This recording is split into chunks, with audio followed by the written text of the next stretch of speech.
Olá, boa noite, alunos. Eu sou a professora Márcia. Hoje nós vamos continuar com as aulas de biologia. O tema da nossa aula hoje é biodiversidade, nome científico, tá? Eu vou apresentar para vocês a professora de biologia, a professora Daniela. Boa noite, professora. Boa noite, tudo bem, galera? Vamos lá continuar com as nossas aulas, né? Pessoal do terceiro ano. Vamos se preparar para a aula. Você que está aí meio desanimadinho, deitado no sofá, vamos levantar.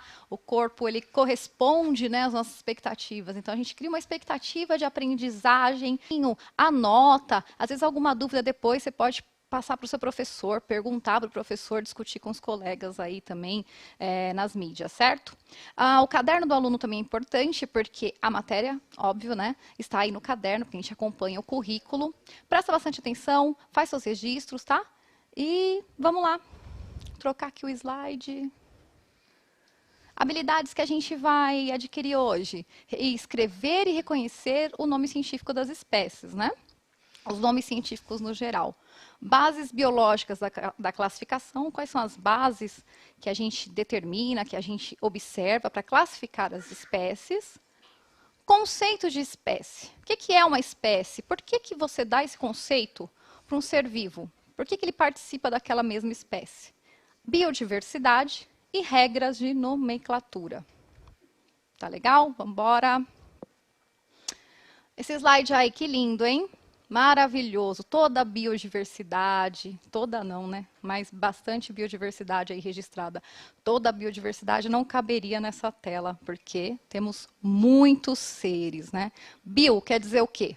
Vida, né? Biologia. O que a biologia estuda? Vida. Bio, vida, logia, estudo. E a biodiversidade é a diversidade de vida, diversidade de seres vivos.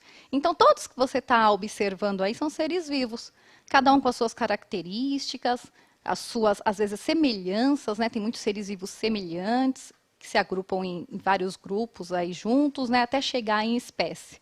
Então, temos plantas, animais, uns fungos, muito legal. A biodiversidade bem legal. Deixa eu ver ali o que está escrito. É isso aí. Vamos interagir um pouquinho aí no chat? O que é espécie? Para você, o que é espécie? Eu quero que você pense um pouquinho, o que você já entende, o que você já observou sobre espécie. Registre os exemplos daquelas espécies que você conhece, né? E se existe alguma relação entre espécie e biodiversidade. Esperar um minutinho, você escreve no seu caderno, não, né? Uns 2 minutinhos? Acho que uns 2 minutinhos seria mais, né, Mais interessante. pertinente, né? Então Sim. vamos esperar uns 2 minutinhos, vai registrar isso no seu caderno e vai passar ali para o chat para a gente interagir com vocês, ok?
Então, gente, voltando aqui, né, com as interações de vocês no chat. Nossa professora, as interações aqui estão muito interessantes. Olha só, a Esther afirma, né, que é um tipo de raça. Letícia diz, vida, seres vivos. O Guilherme está afirmando aqui que são seres específicos. A Débora diz que trata-se de um conjunto de seres. E o Leonardo diz que trata-se da anatomia dos seres, né? E por enquanto é isso. Bacana. Bom, vamos para o conceito de espécie, então. O que é uma espécie? O que determina ser um ser vivo da mesma espécie? Espécie biológica são agrupamentos de populações naturais, intercruzantes, reprodutivamente isoladas de outros grupos semelhantes. Bonito, né? Isso quem falou foi o Mer, em 1977. Basicamente é o seguinte, espécie são seres que conseguem cruzar entre si, né? Conseguem reproduzir e gerar descendentes férteis. Então, por exemplo, um gato e um cachorro são espécies diferentes. Eles não conseguem cruzar e ter filhotinhos, certo? Dois cachorrinhos que são da mesma espécie, eles vão cruzar e ter filhotinhos. Só que ainda vou além. Vamos lá. Se os dois seres são da mesma espécie, eles cruzam e geram descendentes férteis, certo? Correto? Legal. Esse é o conceito de espécie. É isso aí. Às vezes acontece alguma exceção. Podem cruzar e gerar descendentes, duas espécies diferentes. Podem, ocorre. Então, mesma espécie é o conceito.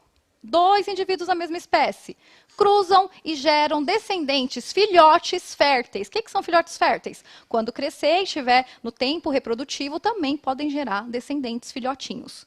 Porém, quando cruzam espécies diferentes, acontece espécies diferentes se cruzarem, espécies diferentes, não são da mesma espécie. Vai gerar descendente? Sim, vão gerar descendentes estéreis. O que significa isso? Não podem ter filhotes. Então, ocorre, às vezes, na natureza, de duas espécies diferentes cruzarem, mas aí eles vão ter filhotinhos estéreis, tá bom? Que a gente chama de híbridos. Então, os filhotes de espécies diferentes que se cruzaram são híbridos. Se são da mesma espécie, vão gerar descendentes férteis. Então, vamos voltar para a teoria, conceito de espécie. Se cair lá na sua prova, defina espécie. Seres que cruzam e geram descendentes férteis, correto? A semelhança, às vezes, pode atrapalhar um pouquinho. Às vezes é semelhante, mas não é da mesma espécie. Então, isso não dá para conceituar a espécie dessa forma, somente mesmo na reprodução, ok? A biodiversidade e espécie tem uma interligação? Sim. A biodiversidade, como eu já disse, a diversidade, né, de espécies, de vida. Muitas espécies diferentes vão gerar essa biodiversidade. Cada espécie vai se adaptar no seu lugar, no seu ecossistema, são diferentes, as características também, às vezes é muito notório, né? Tem espécies que se adaptam em ambientes mais frios, em ambientes mais quentes, e essa diversidade é gerada a partir dessa variabilidade de espécies. Biodiversidade é, portanto, o conjunto de toda a vida no planeta. Então, você tem lá o planeta Terra, a gente chama muito de biosfera, né? Quando a gente faz aqueles níveis de organização, a gente chega lá na biosfera, que é a esfera de vida, é o planeta Terra, aquela bola azul, cheia de diversidade. E super diferente, né? Quantos milhões de espécies existem aí no planeta? Mais de 10 milhões, em toda a sua variabilidade genética, totalmente diferente aí, a combinação de genes. Vamos lá? Nas nossas florestas existem plantas que podem curar doenças. Olha que legal, a biodiversidade, as espécies, é lindo, muito legal de ver, de apreciar a natureza e também a cura de doenças, né? Quantos remédios, quantas coisas vêm da natureza para o nosso usufruto. Isso aí não é só os biólogos, os cientistas que têm esse conhecimento, é um conhecimento de vida, né? Os saberes populares, por exemplo, indígenas, grandes comunidades, que utilizam da natureza para curar doenças. E também os biólogos, cientistas, pesquisadores, gente, não vão menosprezar a natureza. Sabe-se da riqueza. Tanto que a Amazônia é algo assim super valorizado, né? Quem conhece a riqueza da Amazônia, fica de olho ali na Amazônia, fala, poxa vida, que riqueza tem esse país, o nosso país, o Brasil. Por quê? Uma variabilidade genética incrível, né? Tanto de vegetais quanto de animais também. Então isso é muito importante. Então tem sim algumas plantas que podem curar doença. E eu gostaria que vocês interagissem um pouquinho novamente. Vocês conhecem uma planta que cura uma doença? Vocês já utilizaram alguma planta, um chá? Estava com uma dor de garganta, alguma coisa assim? Utilizou alguma coisa e foi eficiente para vocês? Manda lá no chat. Quero ver a interação de vocês. 2 minutinhos.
Então, gente, voltando aqui, né, com as interações do chat, né? O pessoal conhece bastante de chá, viu, professora? Olha aqui, ó. A Lívia, o Breno, o Eliezer e a Amanda citaram o chá de boldo. A Luísa cita a hortelã, o William a camomila, a Ana lembra do gengibre, o João fala da romã, a Nicole cita o guaco e o Guilherme fala da babosa. Muito bem. Perfeito. Beleza, né? Olha que diversidade só no nosso chat, né? As avós, né, traziam muito essa cultura, né, do chazinho, do xarope. Isso tudo é diversidade, né? Diversidade de espécies e grandeza, riqueza que nós temos à nossa disposição. Tem também algumas coisas que nem estávamos comentando aqui também, né, na hora do chat. O captopril, que é um medicamento para pressão alta, é retirada de cobras, né? Então, os animais também nos fornecem muitas coisas assim importantes para a saúde, para o bem-estar nós, né, dos nossos seres humanos, às vezes também dos animais. Os animais também utilizam muito, a gente tem um pet em casa e tal. Por exemplo, babosa também que citaram, utiliza muito para hidratação, né, da pele, do cabelo e por aí vai. Beleza, riquíssimo, biodiversidade incrível. E como que a gente identifica essas plantas? Como divulgar a espécie para a comunidade científica?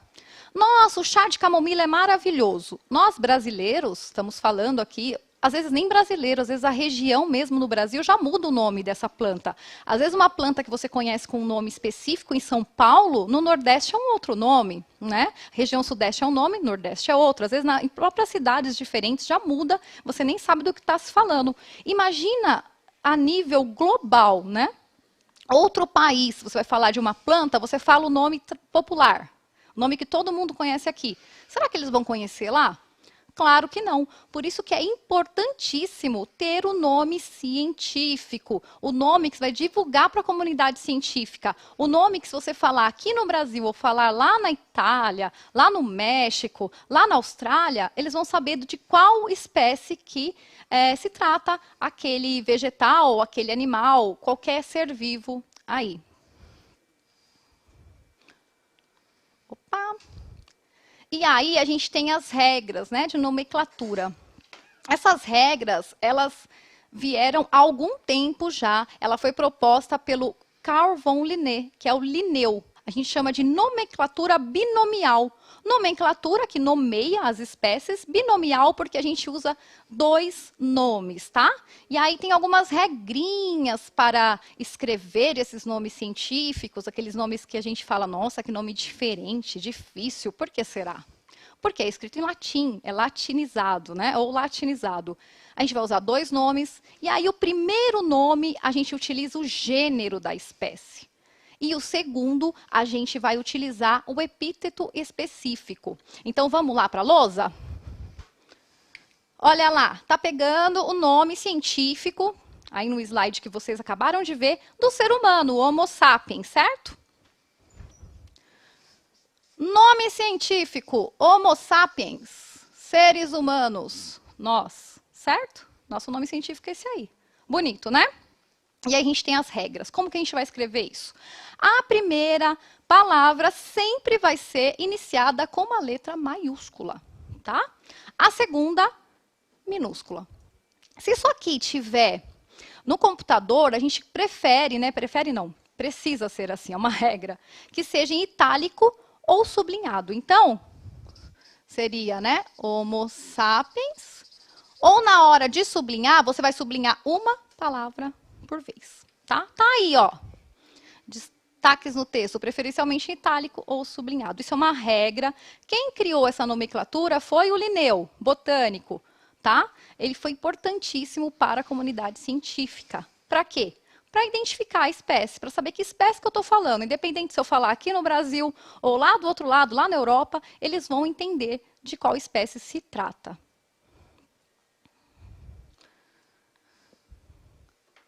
Importância aí das regras de nomenclatura, como eu já disse, as bases de conhecimento biológico sobre as espécies. Bom, eu identifiquei que essa espécie, ela pertence mesmo, todo esse ser vivo pertence à espécie. Eu descobri uma nova espécie. E aí eu vou ver, primeiro, a parte biológica, né? Você não vai saber se eles cruzam ali no primeiro momento. Então, você vai ter as bases biológicas, e aí depois você vai determinar se é da mesma espécie com um estudo mais aprofundado cientificamente. Para a comunicação entre esses cientistas, é importante essa regra, e esses saberes tradicionais que a gente já falou. A gente sabe de que planta se trata, tal, mas num outro lugar é importante saber um nome científico para mim saber do que eu estou falando naquele momento, qual espécie que eu descobri, se é a mesma, às vezes já tem que saber vários métodos, né, para isso, tá? Então a importância da regra é isso, a gente saber identificar primeiro a espécie e depois nomeá-la para conseguir conversar universalmente sobre a espécie. Quanto de riqueza relacionada à biodiversidade nós temos, né? Assim, tratando em universal, planeta Terra, e também pensando no nosso país. Nosso país é muito rico.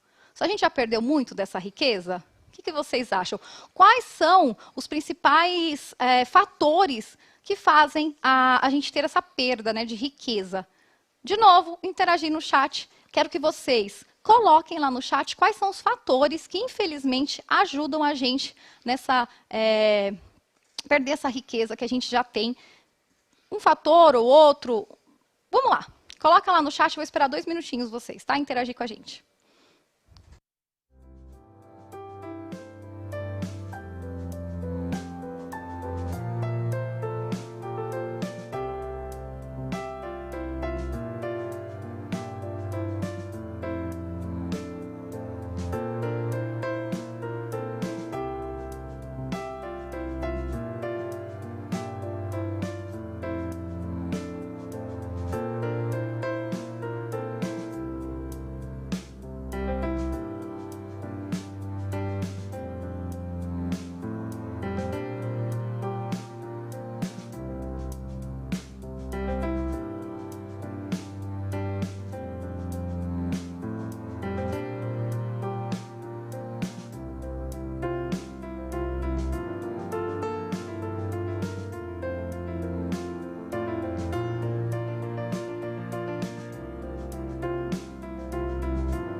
Então, gente, voltando aqui, né, com as interações do chat, olha só, a participação aqui também está sendo massiva. Que legal, gente, né? A gente fica contente de ver como vocês estão interagindo aí com a gente, tá? Olha só, o Jonathan, o Augusto e o Leonardo citam o desmatamento, né? E assim também outros, né, estudantes também citaram esse tema. O João fala das queimadas, a Maria fala da ignorância e também da ganância do homem. A Alissa e o Elias citam a poluição, né? Olha como, né?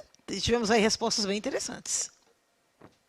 É, a interferência humana causa muito problema aí, né? Infelizmente, precisa se pensar melhor nas nossas ações, né? Na ação humana em frente aos outros seres vivos. Então, imagina o tanto de riqueza que já se perdeu e que nem foi descoberto, né? Quantas espécies ainda precisam ser descobertas? Todo momento tem muitos pesquisadores procurando novas espécies, catalogando novas espécies. E aí, com a interferência humana, por exemplo, o desmatamento, corretíssimo, né? Você desmata uma área, você tira o habitat natural, a casa desses seres vivos, e eles acabam fugindo para outros lugares, muitas vezes não conseguem se estabelecer em outros ambientes, porque já estão acostumados naquele ambiente. Desmatamento, você acaba com a parte vegetal, a queimada também, acaba com todos os vegetais, né, aquela fauna, e atrapalha também, com aquela flora, desculpa, e atrapalha também a fauna, os animais que vivem ali, que dependem, né? A gente vê aí todo o equilíbrio do ecossistema nas cadeias, nas teias alimentares, que vocês já estudaram, tudo se correlaciona ali no ambiente, né? Os ecossistemas, eles precisam ser preservados, precisam sim ser cuidados, catalogados, estudados, porque senão as riquezas vão se perder e a gente não vai nem descobrir quantas riquezas tinham ali naquele ambiente devastado pela ganância, às vezes, né? Ganância humana mesmo, ambição. Infelizmente. Muito bem, fico muito feliz de vocês participarem do chat assim. É legal mesmo essa interação e é importante para nós aqui, professores, né? Escutar o que vocês pensam um pouquinho, falam da poluição, desmatamento, a ignorância do homem. Muito legal. Vamos continuar. Uma nova espécie de animal ou vegetal havia sido descoberta na Amazônia a cada 2 dias entre 2013 e 2015. Nossa, muita descoberta, muitas espécies. Creio que ainda terão muitas pela frente. Por isso que é importante também valorizar o trabalho dos cientistas, né? A ciência está aí para nos trazer toda essa informação, nos mostrar novos seres, nos mostrar novas descobertas também para a medicina, como a gente já disse, e muito importante que vem lá da nossa biodiversidade. A biodiversidade de espécies está ao nosso redor? Ah, professora, legal. Você falou aí da fauna, da flora, das florestas, né? Mas será que a biodiversidade está aí na sua casa? Está aí perto de você? Você acha que tudo que a gente vê, que a gente vive aqui nos centros urbanos, não estamos falando de floresta, praia, nada disso. Na sua casa, aí no bairro, cidade urbana mesmo de São Paulo, tem muita natureza? Vocês acham que tudo vem da natureza ou tem coisas artificiais também? Ali a gente está vendo arroz, alface, alimento, né? Todo momento ali na mesa. Valeriana, camomila, lavanda, óleo de amêndoa para a gente utilizar no sabonete, no creme hidratante, madeira que faz os nossos móveis, algodão que faz os tecidos, né, as roupas. Mas e aí? Você acha que tudo vem da natureza? Mais 2 minutinhos no chat, eu quero que vocês respondam isso. Tudo que tem ao seu redor vem da natureza ou não? Aqui no centro urbano, tem muita natureza aqui, a matéria-prima? 2 minutos, vamos lá?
Então, gente, voltando aqui, né, com as interações no chat, Gabriela e Isabel afirmam, professor, aqui em partes, né?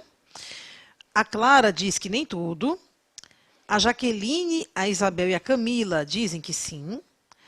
O José diz que apenas uma parte vem da natureza. E o Gabriel afirma que muita coisa é industrializada. Muito bem. Sim, é industrializada, mas onde busca a matéria-prima para industrializar essas coisas, né, da indústria? Pois é. Ó, é que não dá mais tempo, mas a gente podia falar aqui. Então, o que que não vem da natureza? Me diga. Seu celular, computador que você está aí, ó, acessando. Ah, será que vem da natureza? Os minérios que são utilizados, são explorados, né? Seu tênis, que é o algodão, a borracha, tudo vem da natureza, gente. Então, assim, a gente explorou muito a natureza, explorou muito as espécies, e a gente precisa ter um controle agora, até mesmo nesse consumismo todo, né? Preservar mais e cuidar mais da natureza. Vem tudo da natureza, sim. A Jaqueline, a Isabel e a Camila estão certíssimas, tá? Existe, sim, a industrialização, porém, precisa de uma matéria-prima. E aí vai lá explorar a natureza, infelizmente, né? Continuar aqui. Que legal. Vamos rever um pouquinho alguns conceitos aí, né? O que a gente aprendeu hoje? Sobre o conceito de espécie e biodiversidade. Espécie, muitas espécies, né? O planeta lotado de espécies. Cada ecossistema com a sua espécie que se adaptou ali, certo? Conceito de espécie. Seres que reproduzem, né? Que se cruzam e reproduzem, geram descendentes férteis. A gente lembra que tem alguns seres que não são da mesma espécie, conseguem se cruzar, mas não geram descendentes férteis, vão gerar os híbridos. Compreendemos as regras de nomenclatura binomial. É importantíssimo. Ah, professor, esses nomes super difíceis científicos, né, para falar, porque vem do latim, né, é latinizado, mas é assim, é uma regra, é importante para a comunidade científica identificar, saber qual espécie se trata, né? Então, essa nomenclatura binomial que o Linneu fez há muitos anos atrás e ainda se utiliza e é super importante, né? Reconhecer a importância do nome científico para a ciência e para a sociedade. Para a sociedade também é muito importante o reconhecimento, né? Reconhecer essas espécies, as descobertas, porque aí você traz uma riqueza ainda maior até mesmo para a medicina e nessa parte dos saberes tradicionais, esses chás que as vovós utilizam, né? Sempre muito importante. E refletir sobre a importância das espécies biológicas para as nossas vidas. Então, é tudo industrializado. Tudo não, né? Grande parte é industrializado. É industrializado, mas tem a matéria-prima, que vem dessa biodiversidade, dessa riqueza, certo? Eu vou abrir o chat 2 minutinhos aí para vocês, para a gente pegar alguma dúvida ainda que tenha sobre as regras, né, da nomenclatura, sobre o conceito de espécie. Vocês podem digitar aí no chat suas dúvidas. Vou tentar responder alguma outra dúvida de vocês, tá bom? Mais 3 minutinhos para as dúvidas, ok?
Então, gente, olha só, né? As interações aqui no chat também estão bem interessantes, né? A Ana escreve aqui que quer saber o que é ecossistema. A Kaila quer dicas de canais para estudar mais sobre biologia. Rodolfo quer saber o que é biodiversidade. O Marcelo ainda tem dúvidas sobre o conceito de espécie. O Cauã quer saber mais sobre como é feito o nome científico das espécies. E o César quer saber se com a pandemia a exploração da natureza diminuiu. Então é isso, professora. Legal. A gente vê que com a pandemia, com menos seres humanos, né, nas ruas, interagindo muito, percebe-se mais as espécies aparecendo, né, as espécies voltando, né, aos habitats, muitas vezes. Então, a gente tem até vídeos interessantes aí na internet mostrando essas espécies, né? Não sei se diminuiu a exploração da natureza, torço para que sim, mas o ser humano ainda continua consumindo. A gente pode depois pesquisar aí como que está o consumo, se diminuiu o consumo. Se tem consumo, tem exploração na natureza, não tem jeito, né? Mas a gente vê, sim, muitas espécies voltando a habitats aí que não voltavam, espécies que já apareceram novamente, que ainda não estavam mais sendo vistas devido a esses seres humanos estarem sempre por ali, né? Bom, ecossistema os fatores físicos, são os fatores físicos com os seres vivos interagindo. Então, por exemplo, nós seres vivos precisamos de ar, água, luz, né, para sobreviver. Por exemplo, uma planta, né, faz a fotossíntese. Então, um jardim pode ser considerado um ecossistema? Sim, lá eu tenho plantas, eu tenho insetos, e eles precisam dos fatores físicos também, a energia solar, o solo, a água, todos esses fatores físicos interagindo com os seres vivos, a gente chama de ecossistema. E aí a biodiversidade, voltando aqui, é a diversidade de espécies. Então, como eu sempre falo, a biosfera, o nosso planeta Terra, é uma esfera, um ciclo, uma roda, né, cheia de vida. Então, cada ecossistema tem as suas características específicas, né? E aí a gente vai ter ecossistemas mais frios, ecossistemas mais quentes. Cada espécie vai se adaptar no seu ecossistema. E todos os ecossistemas juntos viram a biosfera, que é o planeta Terra, tá? Deixa eu ver se tem mais alguma aqui que dá tempo de responder. Tem aqui sim, colega. Olha, a Juliana pergunta por que a língua escolhida para a nomenclatura foi o latim? E a Yasmin quer saber mais sobre o conceito de híbrido. Quase tudo na ciência usa muito latim, às vezes o grego, porque é mais antigo, né? Naquele tempo usavam mais o latim, era mais universal. Por isso, tá? E vamos lá, mais alguma? Canais para biologia. Continua aí acessando o Centro de Mídias. A gente vai continuar com as aulas de biologia, passando dicas para vocês e dando aulas para vocês aí sobre biologia. Legal? Bom, acho que por hoje, né? Dá para a gente encerrar. Sim. Bom, gente, eu gostaria de agradecer muito ao convite da professora, né? A interação de vocês aí no chat, né? Muito legal. Muito obrigada, viu, gente, pela participação e por estar conosco até agora.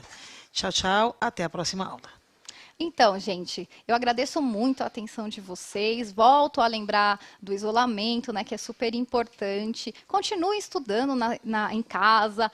Peguem o caderno do aluno, resolvam as atividades, entrem em contato com os seus professores pelos canais aí que foram disponibilizados. Toda escola está tendo algum canal de comunicação com os alunos. Continuem os seus estudos, né? Vocês são do terceiro ano, pode vir aí o Enem, os vestibulares. Não deixa a peteca cair. Fiquem espertos, continuem estudando, mas continuem no isolamento. Cuidem-se, né? Cuidem da família de vocês. O isolamento é super importante, é necessário. Nós, professores, estamos sentindo muita falta da sala de aula, né? Como eu sempre digo, é muito legal a interação com vocês, alunos, mas nesse momento tem que ser assim, à distância, e a gente vai fazer de tudo para ter uma ligação ainda com vocês, o que for possível, tá? Então, qualquer dúvida ainda, continuem conversando com os professores aí pelas mídias. Eu espero vocês numa próxima aula. Obrigado pela atenção. Tchau, tchau.